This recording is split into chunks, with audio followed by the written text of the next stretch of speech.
Two guys either side of 50 with one dream to achieve middle-aged sporting glory.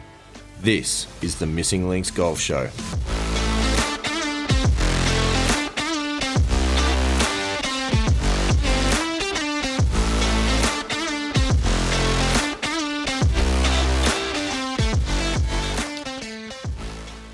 Andy Walker, welcome back. It is episode 16 of the Missing Links Golf Show.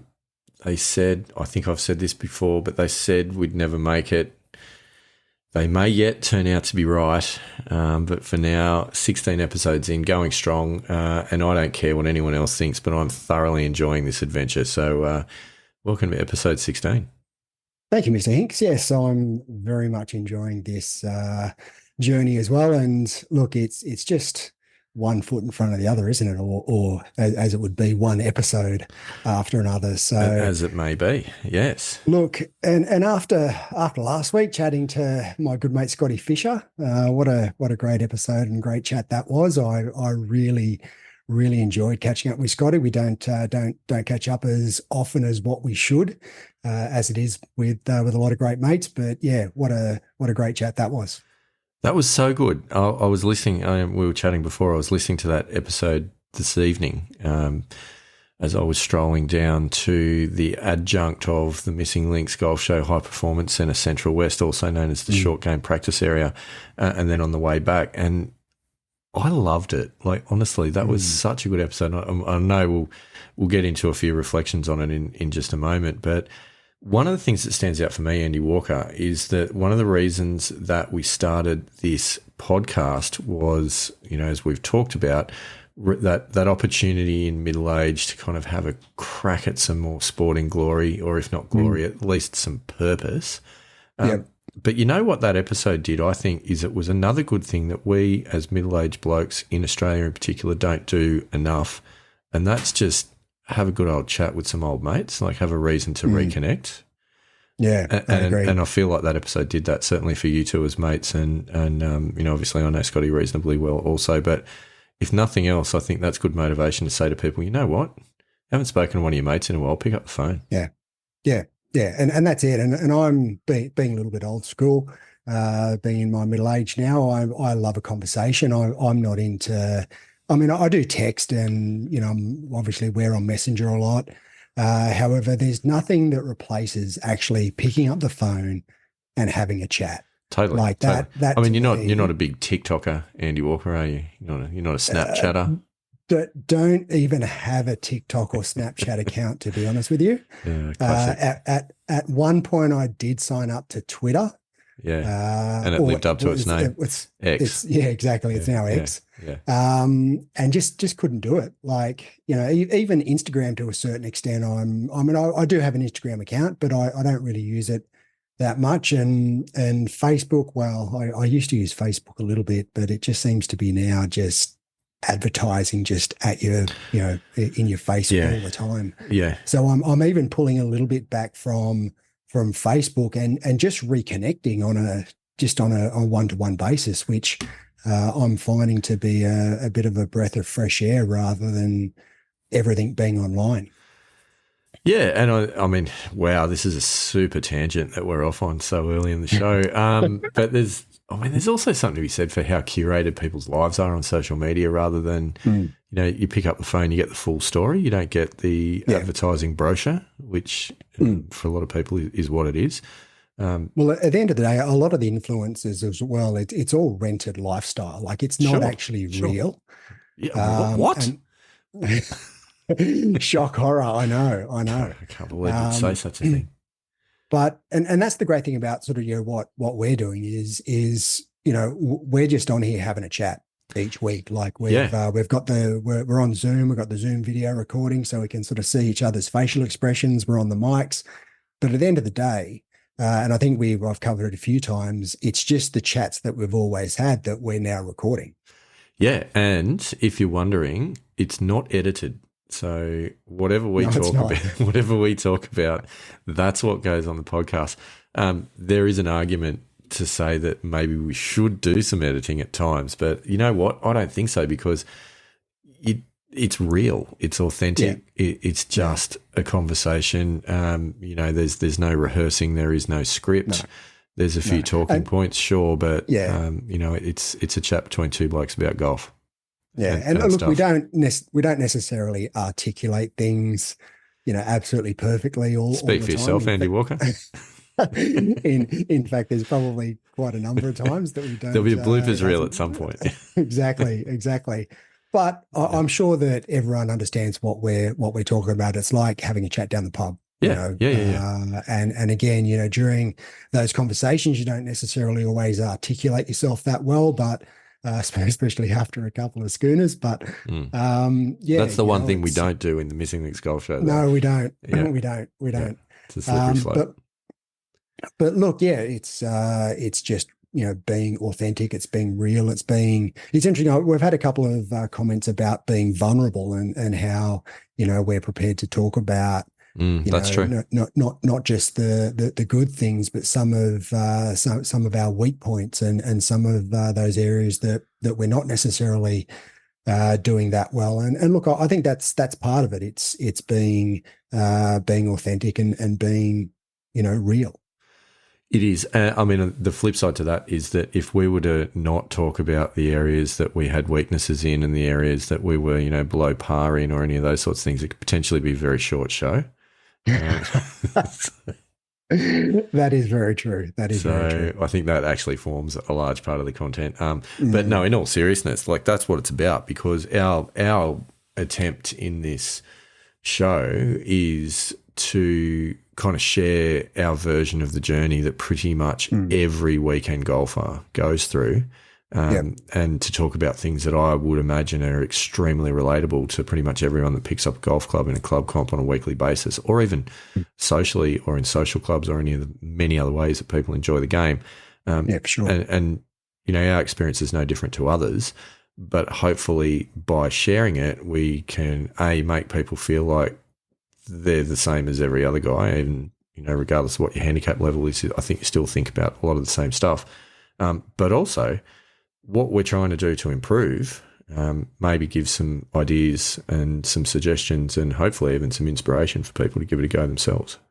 Yeah, I agree. And while I think every person's journey is unique, there's also a lot of similarities there, and sure. we all have the same emotions towards the game, and we all have challenges. There might be different challenges, like we were talking just before we jumped on the podcast, which I'm sure we'll cover. My driving at the moment, from a strokes game perspective, is just appalling. And you have had this breakthrough with your putting, which again I'm sure we'll get to. So we're experiencing sort of different things at opposite ends of the golf equation, but we're still going through the same things and experiencing similar emotions towards the game. Absolutely. Absolutely. And I think, 8.5 minutes in, we've come up with a new way of starting the show. We generally start with listener feedback, and we know that leads to quite often about a 15-minute intro before we get to the actual discussion topics. What we've managed to now do is introduce the best part of 10 minutes of just a general intro before we even get to the intro, before we get to the actual show. So great work, Andy Walker. I think we now have a new segment called the Rambling Musings of the Missing Links Golf Show, which I'm a big fan of. I reckon we can get to 3 hours for each show. We could. We won't, but we could. We might. I'll tell you what, we might do that. We might do that. I was thinking Christmas special, but that's a long way off. We might do the Easter special, because there's actually, at the right time, it's probably not tonight, but there will be an Easter announcement. And I think I can see a 3-hour live podcast on the Easter weekend. Or maybe we should just go for an all-day event. We might do a live a live transmit of the entire Macquarie Cup. It's a 2-day event, ladies and gentlemen. Yeah, I reckon people will be tuning out fairly quickly. If we do that. Yeah, I reckon. Anyway, we won't do that. But I digress somewhat. listener feedback, Andy Walker. There has been a little bit. I've received a little bit. I don't know if you have again this week, but your listener feedback from 2 weeks ago was just nothing short of magnificent. Regards to Ted, fantastic work on your even par round once again. Hope everyone got the reference with the episode name to even par was relation to Ted. So nice work. Yes.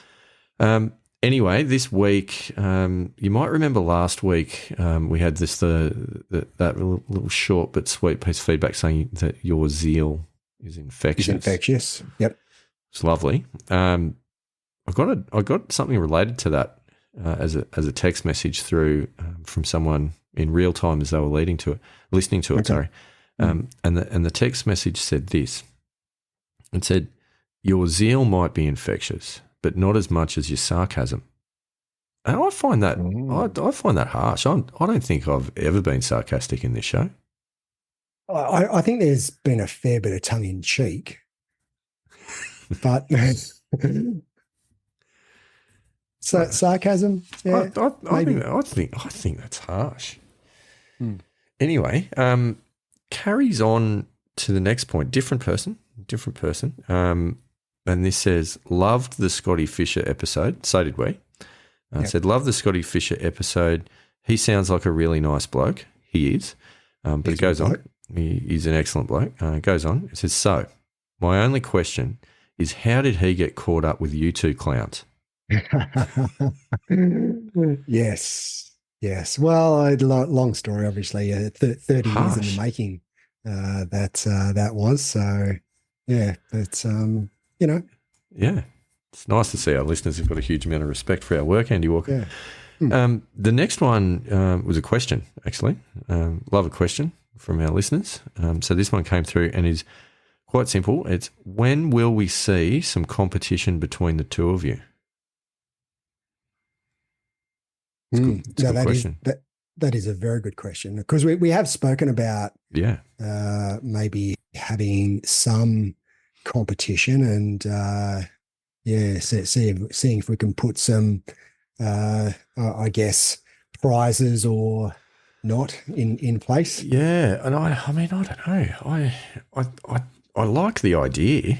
I don't exactly know what it might look like. So open to suggestions from people. Like there's a few options we could go with here, right? Like you could say a handicap target. You could argue. You could go with a strokes gained target. You could go with comp results or something along those lines. You could even just go with, sort of accountability on sticking to training plans. Or some combination of the above. Have a think about it, Andy Walker. Let's come back to this by the end of the episode and see if the old subconscious has worked on that as we chat, because I do think there's something in that might be useful for us. Yeah, I certainly, if I was leaning towards something, I'd be leaning towards a strokes gained barometer, as well as the sticking to the plan. So they're probably my two benchmarks for where I'd like to see to have a competition and to see where we land. The handicap, yeah. Look, I think the handicap is probably a bit outcome based, and I'm not focused on handicap. I'm more focused on the strokes gained and strokes and gained. You could argue that's outcome based too. It is. But I quite like the strokes gained data. And setting targets according to strokes gained, rather than the handicapping system. I mean, I like one of the things I quite like is based on the handicapping system, and it is, of the two of us, the winner is the first person who can get their handicap into the 8s. I reckon that I've got a fair chance of that. In all honesty, you'll be soft capped before you get there. The way my ball striking is going is definitely has definitely got an 8 in front of it, probably even higher, to be honest with you. Yeah. But yeah, it's not in a good place. My driving. Well, look, I think that's probably not a bad place to start, Andy Walker, because some of the discussion topics that we've got on the list for tonight certainly does involve your ball striking, because there's a couple of things that I'm interested to hear about from you. I don't mind which order that you attack this in, but it is firstly that there have been some challenges, is my understanding, regarding getting to see your coach and to pursuing the improvements that you've been working on. And then the other talking point that I really want to hear about is some results from your recent competition round at your home club, which you briefly mentioned in the previous episode, but we agreed that we would hold over until this episode. So I don't mind which way around you want to maybe attack that, but they're kind of a couple of things I'd like to hear about.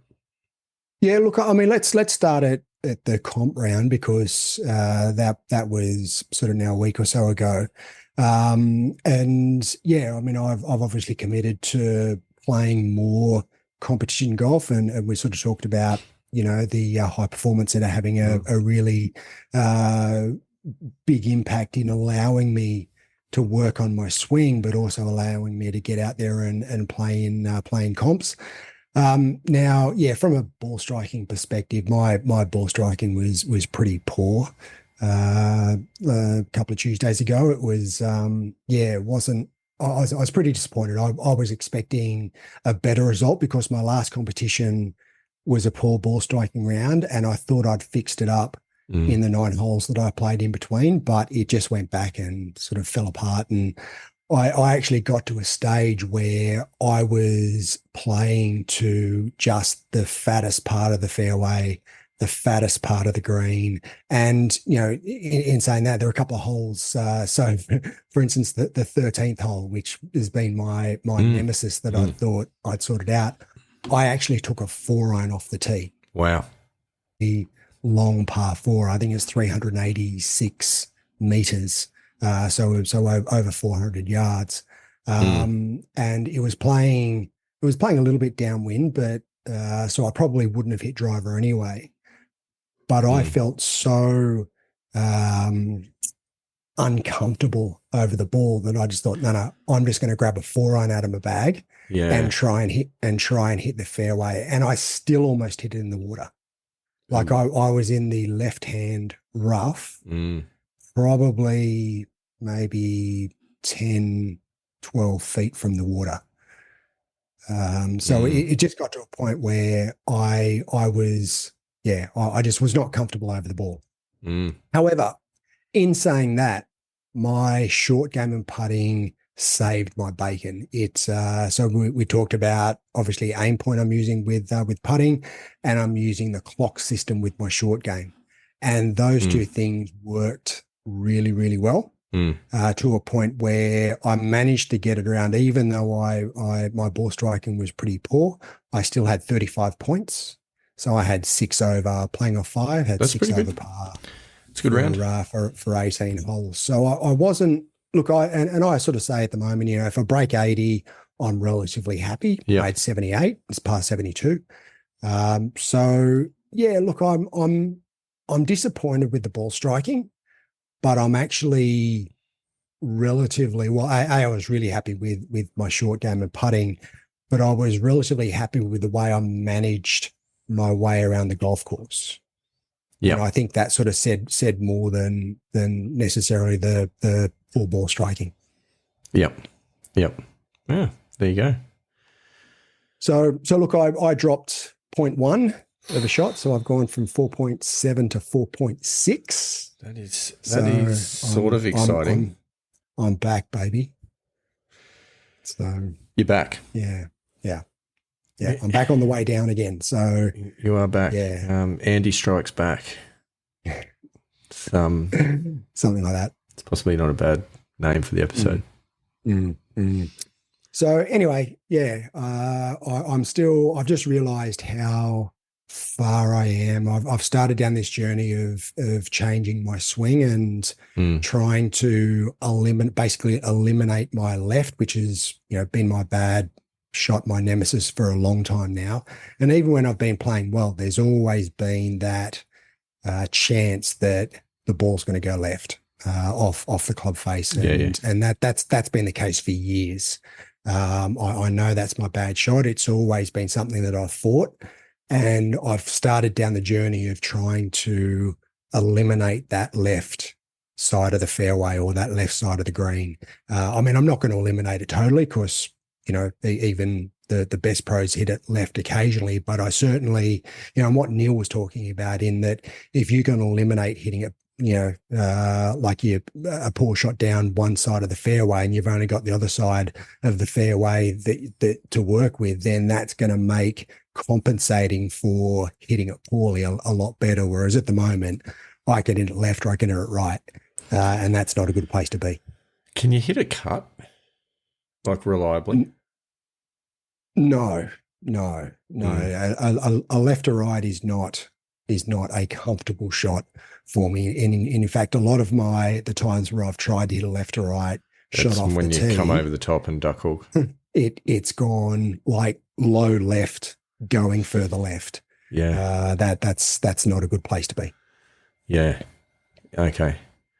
I will not attempt to give you any advice at this point in time. I don't feel that is my role in this relationship. But that it's probably not a bad kind of a transition into a conversation about what's going on with the coaching situation.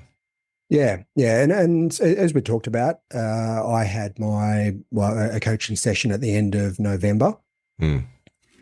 Answered a lot of questions that I had as to why I was hitting it left, and sort of, spelled out laid out the journey that I need to go on in order to get that left side out of my, or at least the bad left shot out of my game. But the challenge I've got, I mean, my coach is about an hour and a half away, and trying to get back down to Sydney has been challenging. I mean, and in fact, I haven't been able to get back down there as yet, and it's coming up to 3 months, and February is one of my busier months in my quarterly cycles. So this month isn't a great month. I'm going to try and get down there next month. But even that, I know I've got a couple of things on, so I may or may not get down there. But it's just getting to a stage where 3 months is too long in between the visits and coaching sessions, which means I'm now searching. I feel as though what we covered in November, I understand, and I've implemented that into my swing, but it's not enough. That was step one. And even my coach was saying, this is the first step. Okay. There's more to go. So now I'm watching YouTube videos to try and figure out what that next step is. And as we talked about on the weekend, I've started reading Ben Hogan's 5 Lessons, which is an amazing book. I mean, that guy was so far ahead of his time. But Ben Hogan fought going left in the early part of his career, and he overcame it, which is why I sort of picked up his book to try and understand what he did to overcome hitting it left. And what he talks about makes perfect sense. So now I'm trying to take what he's talking about certainly in the downswing and trying to implement that into my game. But I don't know if I'm doing it correctly. I'm taking video analysis in the High Performance Center, and I'm looking at the video and I'm trying to figure out whether my club face and club header are in the right position. But yeah, I could really do with some help when it comes to understanding whether that is the case, because I'm sort of feel like I'm doing it by myself at the moment, and that's not necessarily the best way to go about it. Especially, I mean, I'm no expert, and I'm just doing it based on what I'm learning at the time and what I'm seeing in the videos that I'm taking. Yeah, I think we've covered the value of that versus an actual coach in previous episodes, and I think we both know that obviously there's certain improvements that you can make on your own, but it's very difficult without a trained eye that's actually looking at you. The whole feel versus real question as well that starts to come in there with what you think you're doing versus what you're actually doing. That's where video is good though, because you really do get to see a few things on the video that you don't sort of realize that you're doing some of the movements that you make. So that's useful. Yeah. Yeah. And look, there are some movements which I look at and after reading some of the especially the Hogan books. So some of the things that he talks about, I look at some of the videos of my swing and I go, yeah, I am just nowhere near that position that he talks about. And there are a couple of early videos of him swinging, and you can see that he's doing what he talks about in the book. Yeah. And he talks about sequencing, but doesn't say it. He doesn't say sequencing. He says it in his own words. He talks about shallowing the club on the downswing, but he talks about in relation to swing plane rather than talking about shallowing, which I mean, swing plane, you don't necessarily hear a lot about swing plane these days. It's sort of more of an older concept, but he talks about the swing plane on the backswing, and that it's actually a different swing plane, a shallower swing plane on the downswing.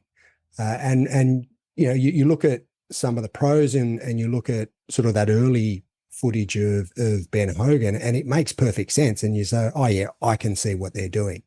So I'm trying to implement some of those techniques into my swing when I'm in the high performance center. But it would be handy if I just had a professional set of eyes to go, you're on the right track, or this is what you need to be doing. Yeah, that's right.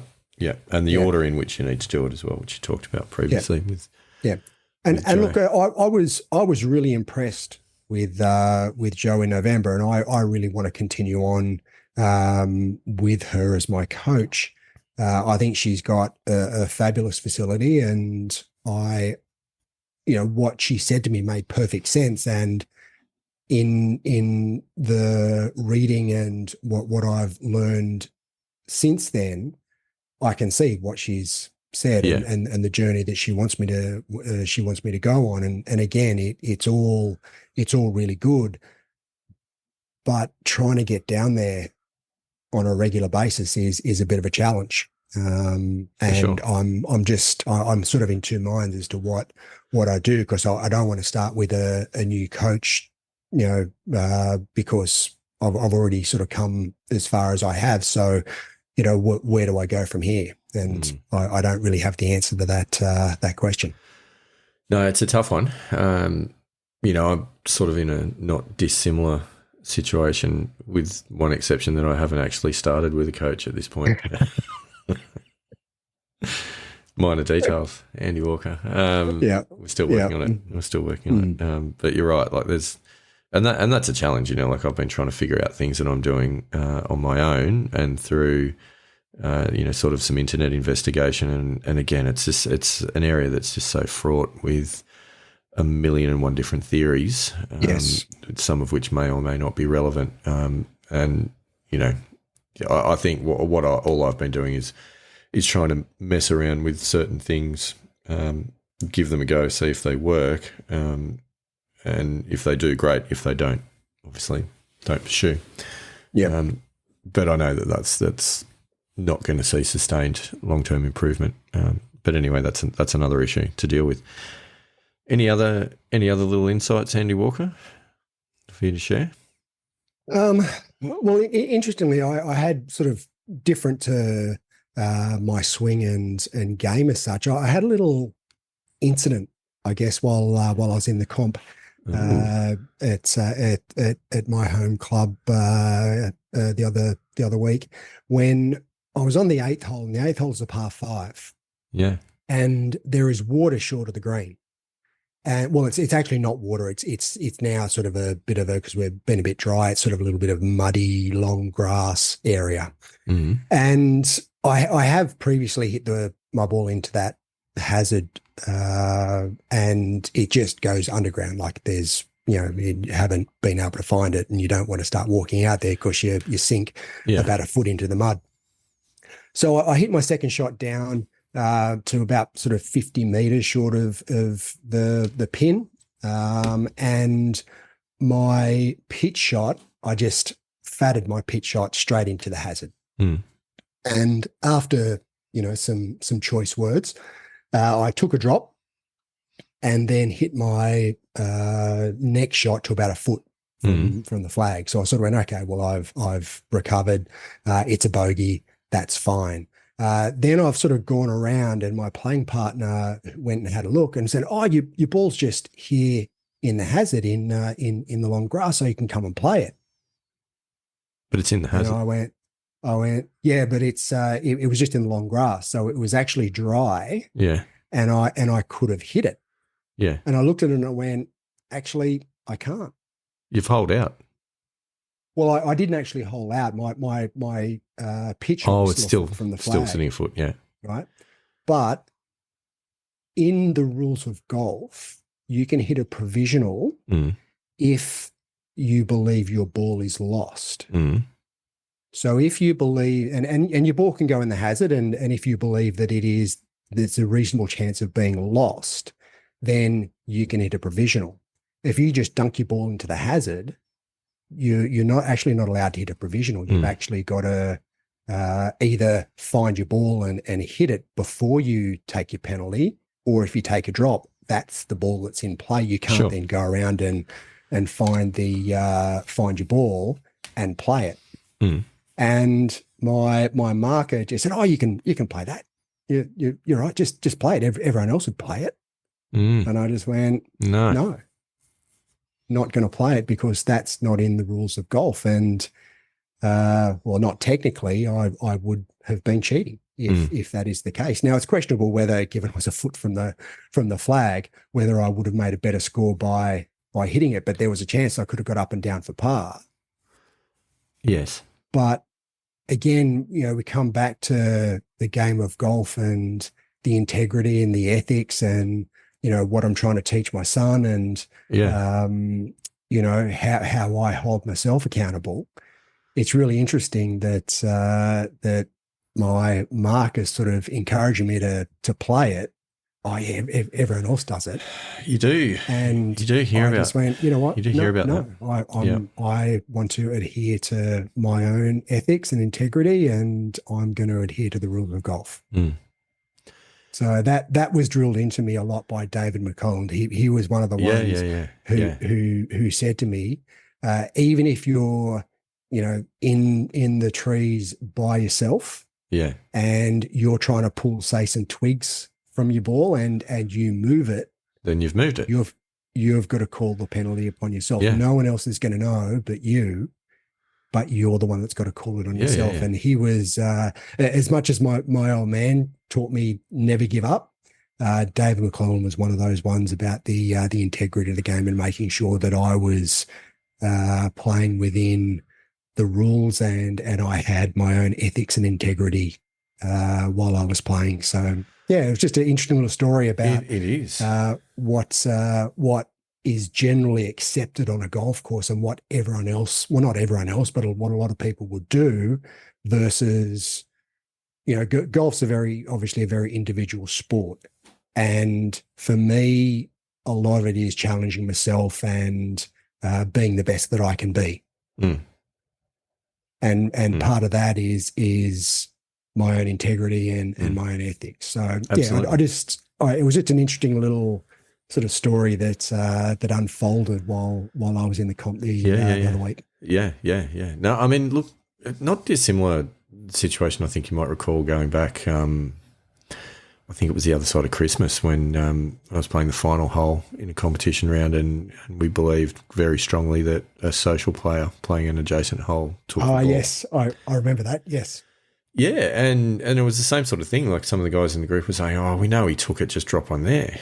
Because that's that you should be able to replace your ball where he's taken it. But the thing was that he didn't admit that. He didn't say, "Oh yeah, there, I picked it up from there."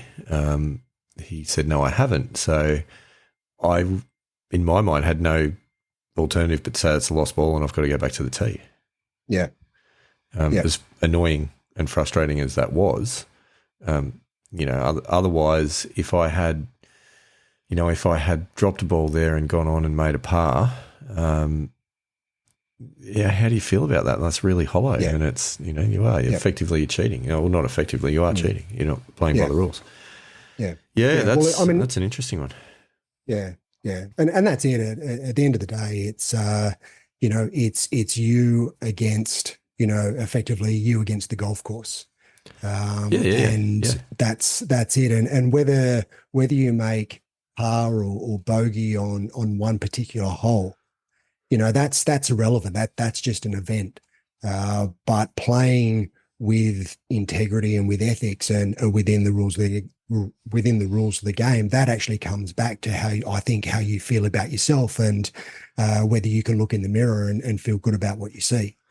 And that to me is a much bigger issue than whether I make a par or a bogey on one particular hole, which is just one event.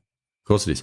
I've often felt that the best job interview would be a round of golf with a prospective employee, not to see how well they play, like nothing to do with that, but to see how they conduct themselves, because I think you can see pretty clearly the sort of conduct and the standards that people are prepared to accept of themselves on the golf course is going to transfer pretty quickly into the workplace.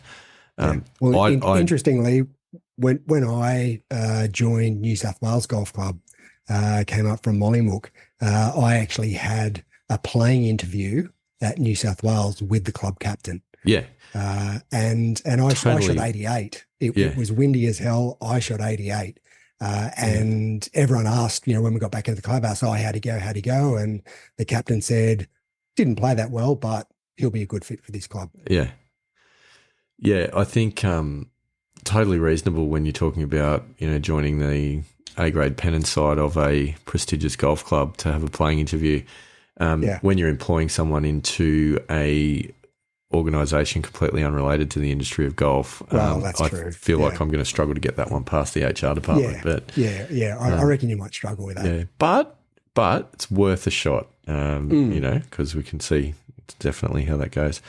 Very, very interesting. So I've also had a recent comp round, Andy Walker. Yes. Yep. Which was a lot of fun. Once again, journeyed down to the very friendly Wentworth Golf Club down in Orange, and had a crack down there on Saturday in the competition. Once again, group of people that I didn't know, and got thrust into a four ball there with a bunch of guys that I didn't know. Incredibly nice guys. As it turns out, one of them was in fact the father-in-law of someone that I do know. So it's a small world. But nevertheless, that was really good. And I won't go into the gory detail, but I will say this: it was 33 points, which was nice. Which is not a great round, not a terrible round by any stretch. 15 points. We played the back nine first, so on the back, and then 18 points on the front, which was good. So that was 4 over for the front nine, so that wasn't a bad nine. And I think, look, I feel like that you haven't played too badly when you get to the end of a round with 3 other guys that you've never met, and when they say thanks, great to meet you, and they follow it up with, oh, by the way, we've got a 4-person Ambrose in 2 weeks. Would you be prepared to join our team for that? I feel like that's a vote of confidence, Andy Walker. Yeah. But being invited back to anywhere, really, you've made a reasonable impression when you get invited back. I think you haven't embarrassed yourself at that point, so that was nice. It's sort of like the second date, isn't it? Like if you get through the first date and you actually get a second date, you've done okay. Yeah, maybe. If you don't get the second date, then maybe didn't quite go as I thought it had. Yeah. Or maybe it did go as you thought it had. Yeah. Maybe the feeling was mutual. But there's something that I did want to talk to you about this round of golf. There's a couple of things that stem out of it. And we might start with the bad news and then we'll go to the good news. So I sent you a video earlier, which was a bit of chipping practice that I was having down at the Missing Links Golf Show High Performance Centre Central West Annex short game area. And you might be wondering why I sent that. Now, the reason that because I couldn't quite see where the chips finished because it was on my phone and the resolution wasn't quite there, and I sort of the whole one is there. Yeah, no. I'm in suspense here. They were all of those 4. Just so you know, of those 4 chips that I hit there, I was about probably. I want to say about maybe 30 metres from the flag that I was chipping to. 4 balls, up and down 3 of them out of the 4. So that was good. That's kind of what I was after. So 75%. It's always a good number. Yeah. And I did that, I don't know, half a dozen times and was probably sitting a bit over 50%. So anyway, that was good. But the reason for it was because there's a word that has sprung up in certain episodes of the Missing Links Golf Show, and in fact, it was even talked about in the last episode. Which starts with an S, ends with a Hank. Yeah, the dreaded shank. So on the not worrying about the actual numbers of the holes, but just talking about the order that we played them on the eighth hole. Eighth hole on Saturday. Decent par 3, sort of about 200-metre par 3 down the hill, hit the 4 hybrid down there, missed the green just to the left. It was about pin high. Not the easiest chip because it's kind of uphill. You know, I was probably about, probably 6 foot below the level of the green, and I was short-sided, so the flag was there. I'm hearing excuses, I think. I was about to say all of this information is completely irrelevant because what happened is I took the club back and I dead set 90 degrees, shanked it. Excellent. Yeah, straight over there. And I went, okay, that's one of those things that happens in the game of golf. Changed wedges just out of superstition from the 56 to the 52. So when you hit the shank, did you actually think of B when you hit the shank? Yeah. And I thought Andy Walker's gonna love this story. So anyhow, changed wedges, chipped on, made the putt actually, so I made bogey, so it was all right.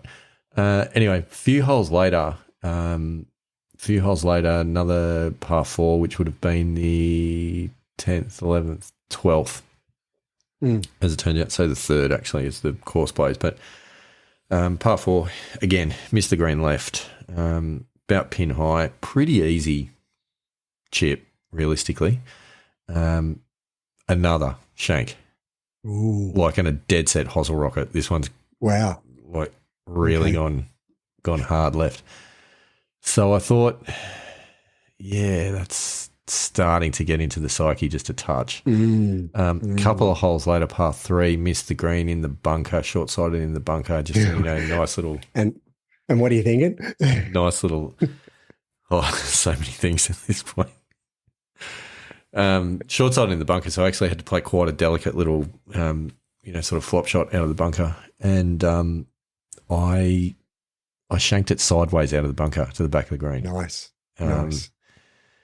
And at this point, like 3 in a round, I have never done that before. So I was seeking questions. So after the round, this may surprise you to hear, Andy Walker, I did some Googling. Watch some YouTube videos. Yeah. Excellent. There's nothing like watching YouTube videos to sort yourself out. Yeah, and there's also there's a very sobering moment in your golfing life when you find yourself typing into the Google search bar, "Why do I shank my sandwich?" Yeah, been there. There were 2 reasons that I thought might have been relevant. One of them is very simple, and it is standing too close to the ball and actually not giving enough room, because as you're gripping down the shaft a little bit on a lot of these shots around the green, but still having your hands kind of a similar distance from your legs, but the butt of the club's kind of coming up a little bit, it actually needs a little bit more space to go through. So standing what you think's normal but slightly too close to the ball is one of the reasons why you might hit the hosel. So I thought, although in saying that, there is, and you look at how close Jon Rahm stands to the ball when he's chipping. Oh, I know. His hands almost stands on his it. thighs. Yeah, I know. Yeah, so it's a very modern way of chipping. Is standing actually quite close to the ball, which I would have thought brings the hosel into play, but obviously they practice it enough to. And also, as you know, you don't necessarily model your swing off the pros because they've always got a lot of interesting idiosyncrasies, but they make it work, and that's their particular style. But on that like, because this has happened from time to time for me. Okay, this is not necessarily completely and utterly out of the blue. That has happened from time to time, and sometimes what I've done is actually then just address the ball on the toe of the wedge. Now, I was watching a video on YouTube about this exact method of dealing with it, and the feedback from the pro that recorded, or I assume the YouTube influencer potentially, was that that's the wrong thing to do, because what it's doing, your subconscious brain, like the motor learning processes and the self-organizing, I think that Adam Young talks about as an example. It knows that you've addressed it off the toe, so it's self-organizing the body to actually throw the center of the club face further out, which is actually pushing the hosel closer to the ball on your downswing. So what he was actually suggesting is don't address it on the toe, actually address it on the hosel. Yeah, right. And force yourself to do the opposite. So you're not training yourself to throw the hands out, you're actually training yourself to bring them back in. Which I thought was pretty wild, but was interesting. So on the first instance is actually just step sort of a ball width back away from the ball to give yourself the room, and then maybe actually try this so that you're deliberately channeling the club back on the inside. The other thing that he talked about, and this is why I sent you the video, is that if you've got a sort of a swing that rather than pendulum straight up and down and your takeaway is straight back, but if you come inside on your takeaway and you're more around, then you're actually probably more likely to hit the hosel as well, because the motion of the club's going out towards the ball. So I got down there into the Missing Links Golf Show High Performance Centre Central West Annex short game area this afternoon. That is a mouthful. And I was having a look at that video from behind, and far out my takeaway goes like around a flat circle straight behind me. So the video, I did notice that. Yeah, the video that I sent you was me trying to accentuate a straight takeaway. All right. Okay. Wow. All right. It's interesting because as I've practiced my short game more, one of the things that I've really tried to work on is going slightly outside the line and opening my club face more, so as on the downswing I can be a bit more aggressive to make sure I'm not decelerating, because that's been one of my weak points is the decel. So the acceleration and just having the club face slightly open but coming from outside and coming across it, which, for my full swing isn't necessarily the best thing, but it's been great for my short game. Yeah. So I feel like in the half an hour that I spent there in the Missing Links Golf Show High Performance Centre Central West Annex short game area, that I did make some progress, but I also feel like this has just identified a massive area that needs work. But at the same time, there were some really positive signs down there, and I'm starting to get to a point where I'm actually just working. I think I've talked about this before, working on two types of chips around the green. One is just your more standard, let the loft do the work and the ball roll out a bit, and the other where you're really trying to come under it and flop it in the air and stop it more quickly. I do feel like there's been improvement there, and I kind of know what I'm doing a little bit more now, but getting some video of it, actually, that's really useful. So that whole video analysis piece. So there was that, which is the bad news. The good news, I want to talk about putting. I do want to talk about putting. So you were struggling with putting a month or so ago prior to our chat with Neil Smith. I dead set was putting with a door snake on cobblestones. Was what it felt like, and it was terrifying, and it was getting very negative. I remember, and I think I was talking about it a few episodes ago, that in my head I was thinking about all of the different ways that a putt would potentially miss, and really tying myself in knots about whether or not it was going to go in the hole. It was this whole miss or make. Yeah, well, I remember the conversation we had where you said that you got over, say, an 8-foot putt, and your thought process was, well, the pros only make 50% of 8 footers. Yeah. What chance do I have? It was meant to be free. It was meant to be freeing to go, oh, you shouldn't be so concerned about it, but it was so demoralizing at the same time. Yes. So it was a bad thought process. Mm.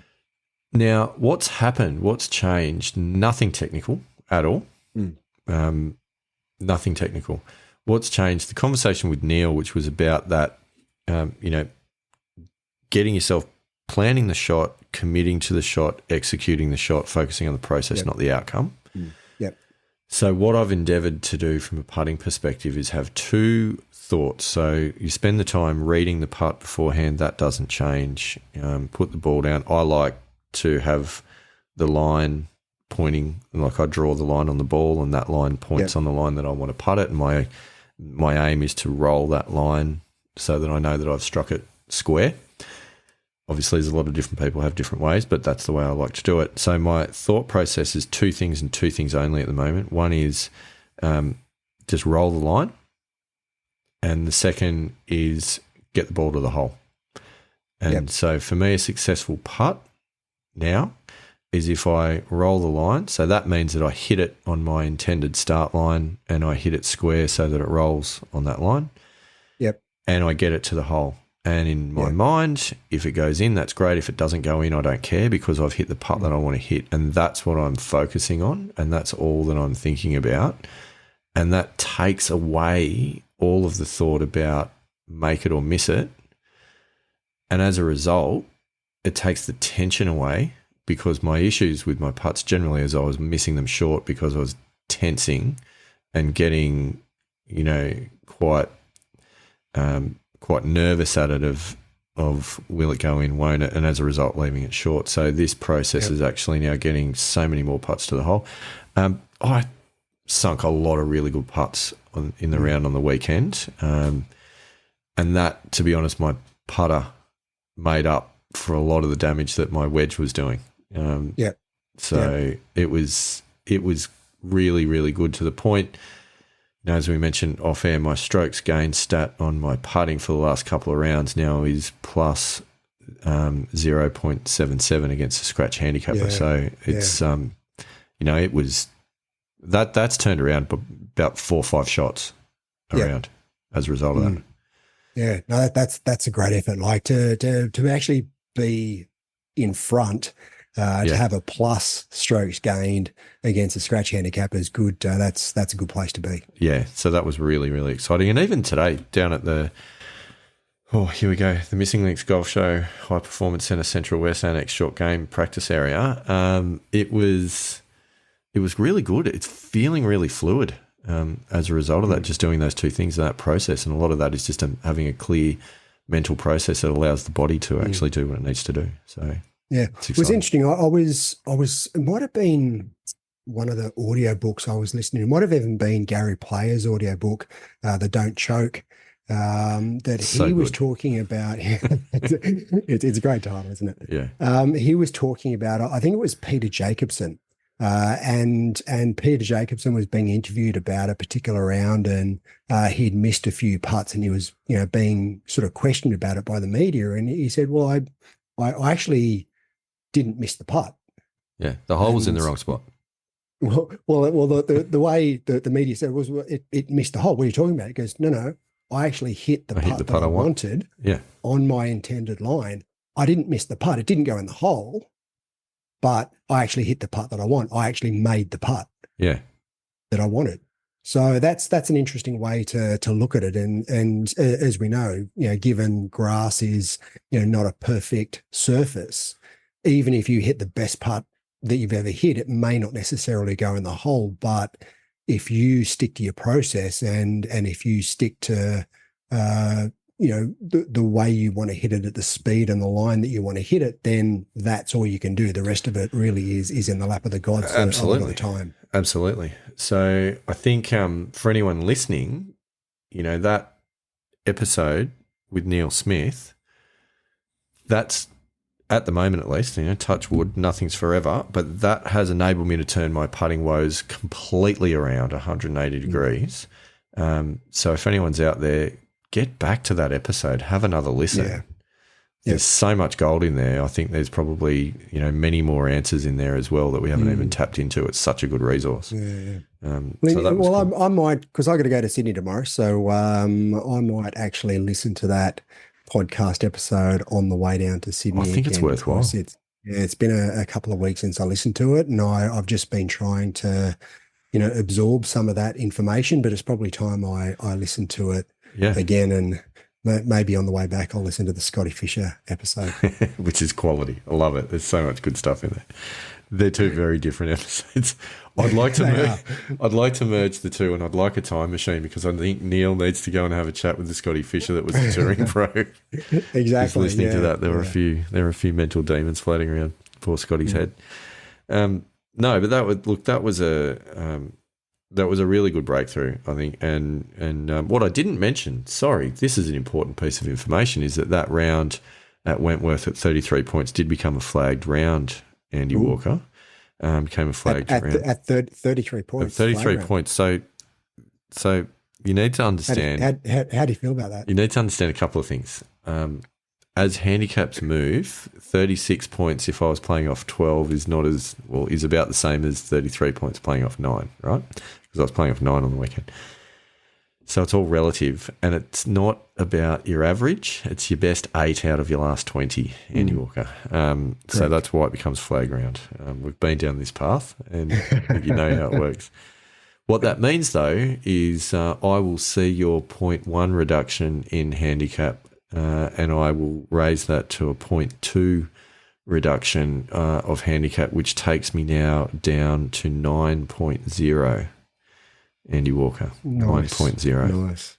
See, and if you look at that relatively, 0.1 from 4.7 to 4.6 from a percentage perspective is around about 0.2 from 9.2 to 9.0. So I see them about equal.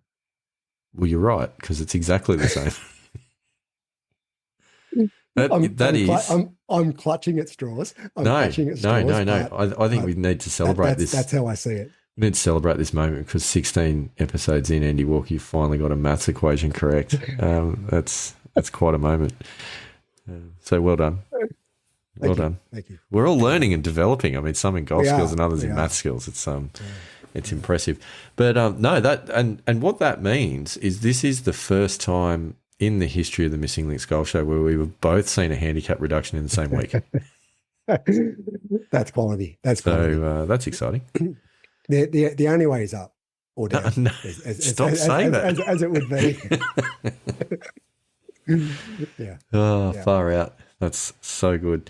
So look, that's been what's been going on. Another thing that's been going on in the background, sorry, and I just, we're nearly at the hour point, but I do want to raise this, and the thought occurred to me earlier when we were chatting about other topics.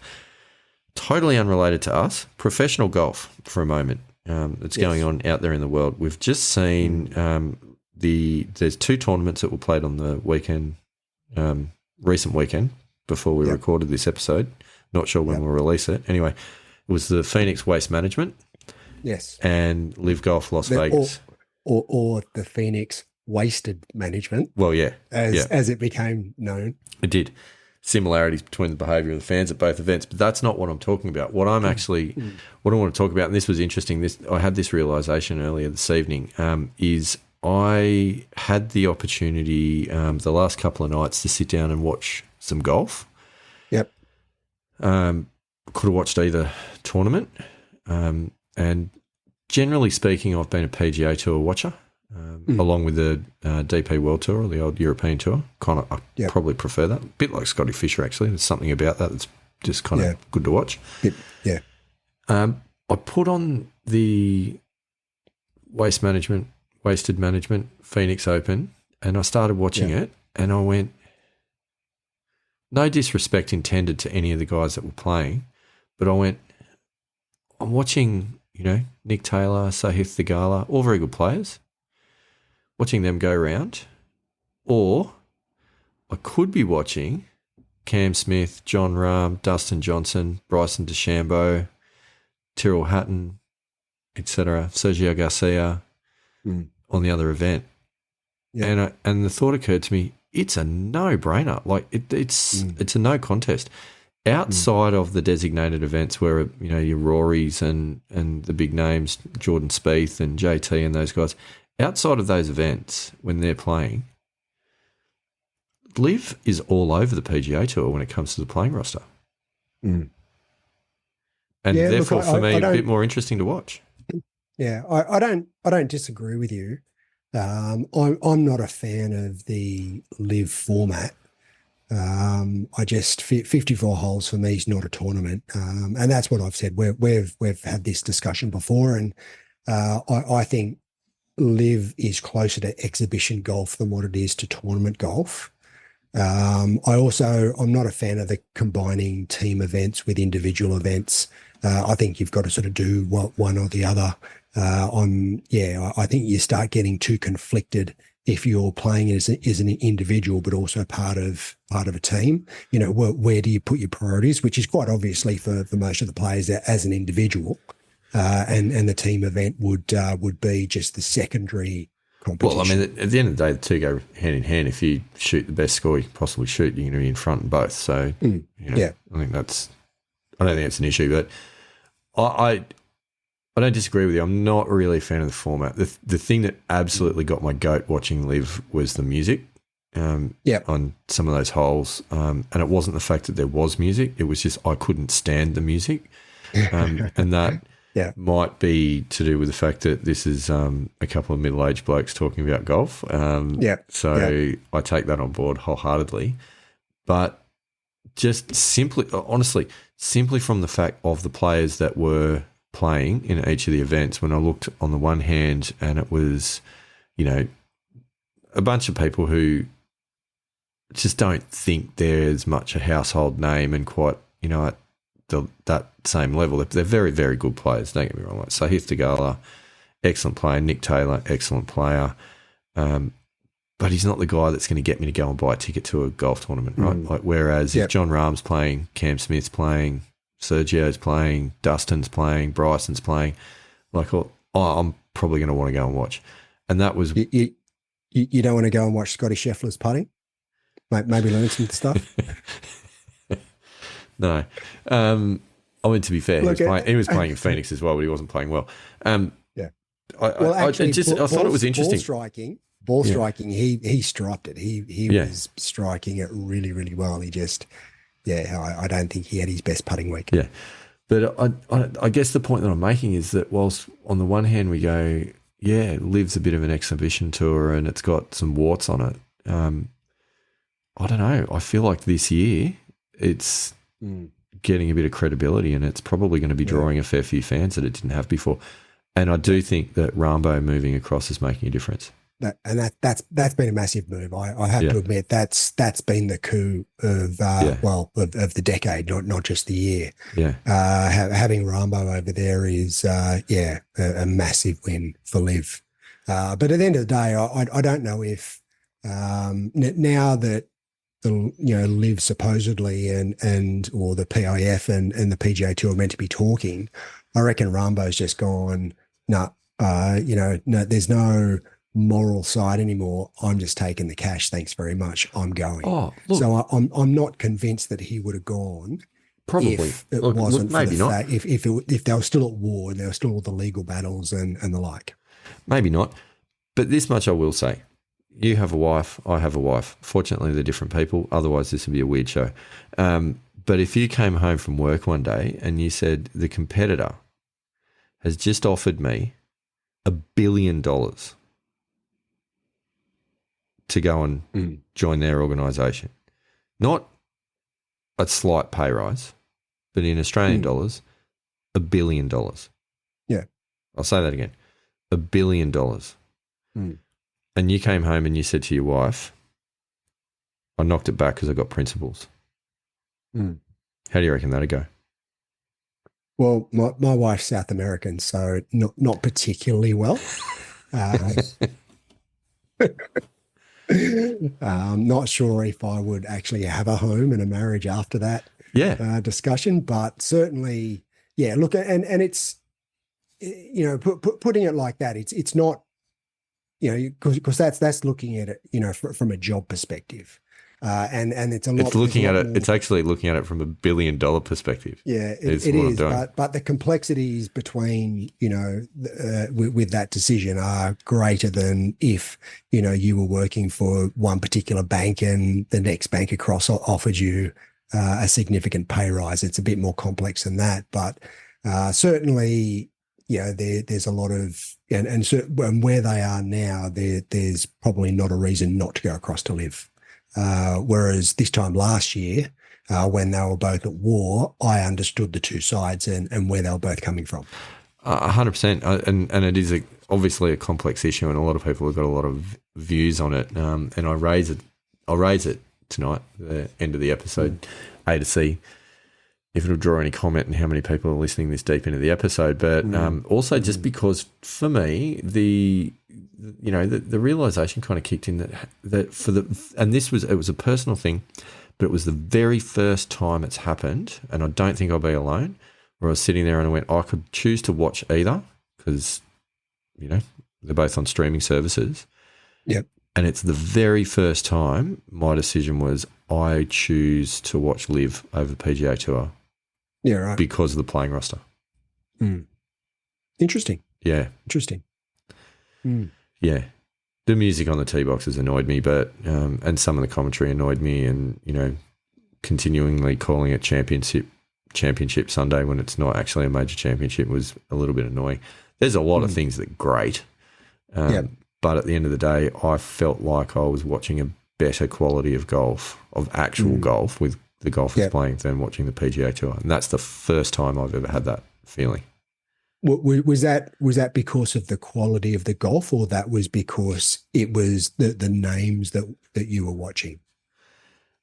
It's hard to definitively say because of the quality of the golf, because their golfers playing different golf courses in different conditions. So it's not about the scoring relative to par, but I felt like there was a lot more interesting personalities that play a high quality of the game competing against each other.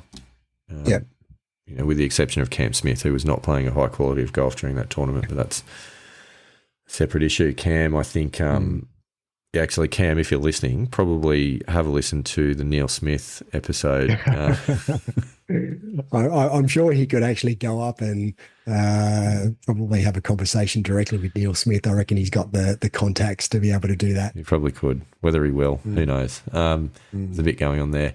But, look, it was just interesting. So for me, that was something that I thought I just felt like there's a bit of a shift in the balance of where world golf is at the moment.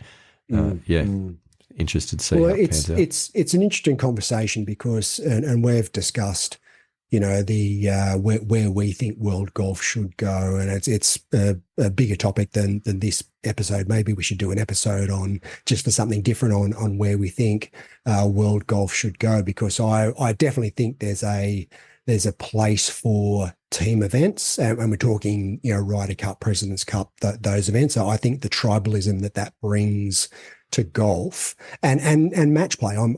As I spoke about with Scotty Fisher last week, I'm a massive fan of match play in golf. In fact, the Olympics I think should be match play, whereas it's stroke play in the Olympics. But leaving that to the side, I think that there's definitely a path that I think golf should take, which is a combination of individual world tour events. I like what Rory McIlroy had to say. It was probably a month ago that the National Opens are probably where the World Golf Tour should go. I mean, you look at the history of the Australian Open and the names of the Australian Open. Obviously, I'm pretty biased in regards to the Australian Open, but when you look at Jack Nicklaus, Arnold Palmer, Greg Norman, the massive names in the world of golf are on that trophy. Huge history of in the Australian Open. So, and there are a lot of national opens with that level of history, for sure, attached to them. So to have a world tour similar to, I think Rory was talking about the Formula One circuit, that there should stop in every country, not every country, but a lot of countries with a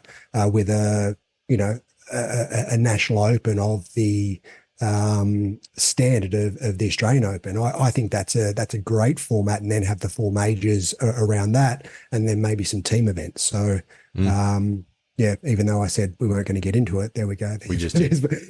There's my summary of it. But yeah, look, that's a deeper topic that we could potentially delve into around that I think Liv has tried to do it to a certain extent, but I don't think they've done it as well as what they could have. Yeah, no, I agree. I think my view on Liv is that the team element's interesting. I take your point on, can you play individual and team at the same time? I think when you're playing the same format, you can, because in that situation, what are you trying to do for your team? The best thing you can do for your team is to shoot the lowest individual score that you possibly can. And if you do that, you'll be leading the individual event as well. So I don't think that there's a conflict there so much. So it's sort of like your club competition where you've got an individual event with a better ball in conjunction. Yeah. And it is it's kind of the same thing. But my issue with the teams in Liv is just the names are so naff. Ripper. Like, seriously, guys. Who can get on board with the Majestics, the Cleeks, the Stingers, the Fireballs, the Crushers? Like, no. No.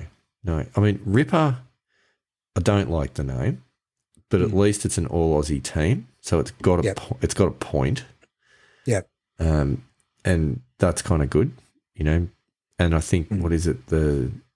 Is it the Stingers or someone that's the South African, or originally at least it was meant to be the South African team, but the others are just they make no sense. Yeah, and to me, talking about that tribalism of the game, that's going to come from a national team. Yeah. So yeah, I certainly think that if you're going to go down the line of team sports or a team event in golf, that you've got to bring that tribalism into it. Otherwise, to me, it doesn't make a lot of sense. Yeah. The other idea that I heard floated was for it to be brand based. So you have Team TaylorMade, Team Titleist, Team Callaway, Team Ping, etc. Team Nike, be interesting. They don't make golf gear anymore. But that, I mean, there could be something in that, because people actually do get quite tribal about their golf brands. Yep. Yeah, it's not a bad idea. I mean, I like the geographic location probably more, but yeah, certainly I think that a brand could bring an element of tribalism into it as well. I would really like to see a left-handed team, all lefties in there. Just if you're listening, Liv, Greg Norman, if you're listening, he's obviously a friend of the show, and I think that'd be a great idea. Get a left-handed team in there. So do you think maybe you could get a team of like Broomies and? How good would that be? See, where were we when they were having the brainstorming for how they're going to roll out Liv? This is what was necessary. We have a left-handed team. We have a team of Broomies. Yeah. So like we're ideas, man. That's what we are. Yes. Yeah, I think it's fantastic. You have a team of walkers, like not as Andy Walkers, but like walking the course. A team of cart riders. Yeah, well, I mean, John Daly would be in the He'd be in the carts. Tiger would be with him right now. Yeah, exactly. So no, I think that's excellent. Should be more of that. Great brainstorming, Andy Walker. Yeah. All right. I think that's about our list. We thought it was a short one. We've covered a lot. and let's face it, I mean, it's a pretty wide variety of topics we've covered tonight. So. It's a broad church. There's nothing wrong with that. But look, there's a lot in there. I think in amongst it all, there was some interesting stuff. Fine. There's some other stuff that we haven't talked about that I did want to, which was just some reflections on Scotty's interview. But I think we can hold that because you need to listen to it in the car tomorrow. Correct. But there are a few things that I do want to talk about that. We'll save that for next episode, which is fine. But I think other than that, Andy Walker, I feel like we're pretty much there for this week. hour and a quarter. We've again, we've asked a lot of questions. I'm not necessarily sure that we've answered a lot of the questions, certainly. And my challenges at the moment, I've just got to figure out what the hell I'm going to do. You do. And yeah, how I'm going to sort of forge my path forward. You do. It's true. You can do it. Oh, I'm sure I can. Yes. But on that note, if you've got any suggestions for how Andy Walker should forge ahead, please place those suggestions in the Facebook page in the comments. And if you've seen any YouTube videos that you feel please as share though them. I could benefit from, please share. Absolutely. Just so I can confuse myself even more. Oh, I'm going to go on a deep dive right now and share some with you because I think that's great. We're here to help. But ladies and gentlemen, jump on that Facebook page, the Missing Links Golf Show on Facebook, Missing Links Golf on Instagram. Also, if you're so inclined, please feel free to leave a review. Reviews are good. Why are reviews good? Reviews are good because they actually help the algorithm share our podcast with more people. That's what we like about them. So please feel free to do that. The best way you could do it is with 5 stars attached. But of course, that's completely up to you because we live in a democracy at this point in time. Hit that auto download button, all those sorts of things, because that definitely helps. So other than that, Andy Walker, I think it's time to rock out. How do you feel? Yeah, feeling good. Ready to rock. All right, let's do it. See you guys. Have a good week.